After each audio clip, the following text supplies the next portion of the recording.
What's going on, guys? Chills back again with another video for you guys. I hope you're all having a lovely day / evening. In this video here, I'll be giving you major updates on Timo Werner. Why has he not been announced by Chelsea so far?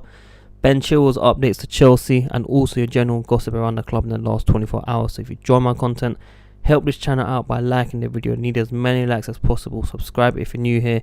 Hit the bell notification. Tune in every day, every other day for your general Chelsea content. Comment down below your thoughts and opinions on each topic I speak about. And also, thank you for nearly 10.9k subscribers. Couldn't do it without you guys. The channel is growing massively, so please do tune in always.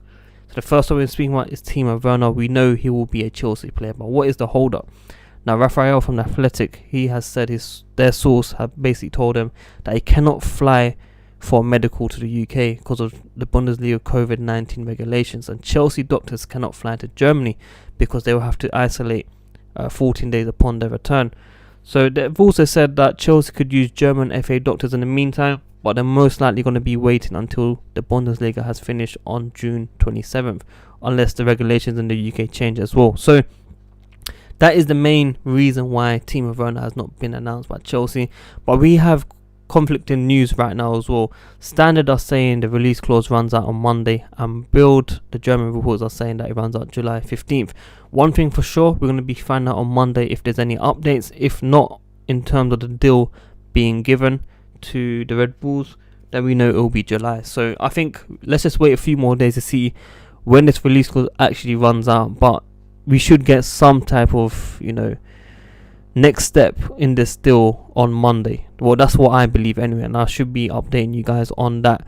So of course, Chelsea don't need to directly go to the club, only until they just want to give the money and announce it publicly with them, because they're not on the stock exchange, so they don't have to do all these little bits and bobs and making sure everything's in place. So we have to look forward to which day it's going to be, whether it's June 15th, July 15th. As soon as we find out, I'll be updating you guys straight on that.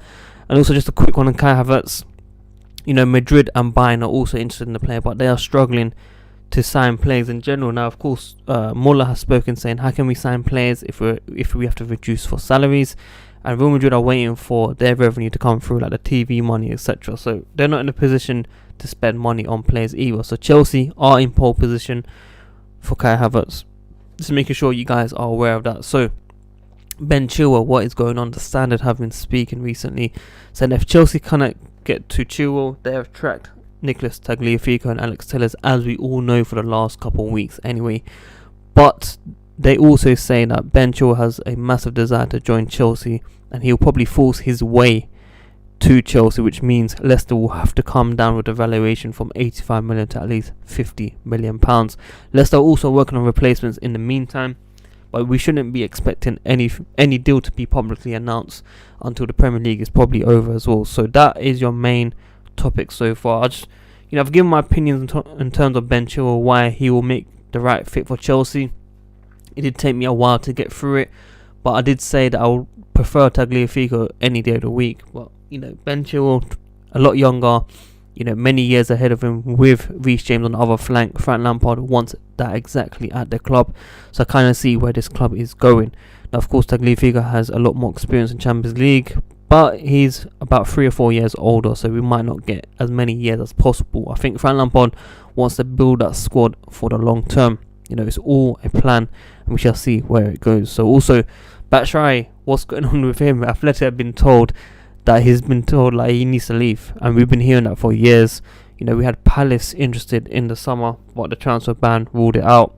They are no longer interested, and West Ham have ruled himself out of making a bid. So where he's going to go, he's been told that he's no longer needed at Chelsea. And once, when Conte was at the club, he was due to start the next game, but by the end of the week, Hazard was used as a false nine because Batshuyai kept forgetting what he was told to do. So it's very clear in training that he's not as good as he looks, because yes, he's a fantastic finisher, but he's not doing the basics right. And I've been saying that even when I went to the training session, he didn't look that good. Giroud stood out the most for me when it was under Frank Lampard starting. So I kind of saw myself how these players were doing in general. So those are your major updates around these subjects that I've been speaking about at the start of the video. Just want to make sure, it's not a very, very long video, but I just wanted to make sure everyone was aware of what's going on with Timo Werner, because I'm waiting, You guys are waiting. He will be a Chelsea player, but it's just about when we can get this deal done because of the medical. The COVID scenario hasn't really helped. Of course, people saying Ziyech, the Pulisic. There was no, situation like this at that time. Ziyech's deal was done just before it, in fact, and the clubs agreed subject to medical, I believe. I'm sure it was like that. So, yeah. Guys, just a quick update for you guys. Make sure you check out the Spotify episodes coming up very soon as well. We'll be recording one today, probably announced today as well, episode 7. And then episode 8 will be out on Sunday. So, yeah. Premier League, about 5 days to go. For us, at least another, how many days? Today's the 12th, so 9 days to go. Sky Sports 1. I think it was 4:30 p.m. UK time. Aston Villa away. I look forward to it. But we need to keep an eye out on Aston Villa on their game in hand against Sheffield United. And we shall see where we go on from there. But guys, if you do enjoy this content, make sure you like the video, subscribe, hit the bell notification, tune in every day. Watch else, guys. I'm out. Peace.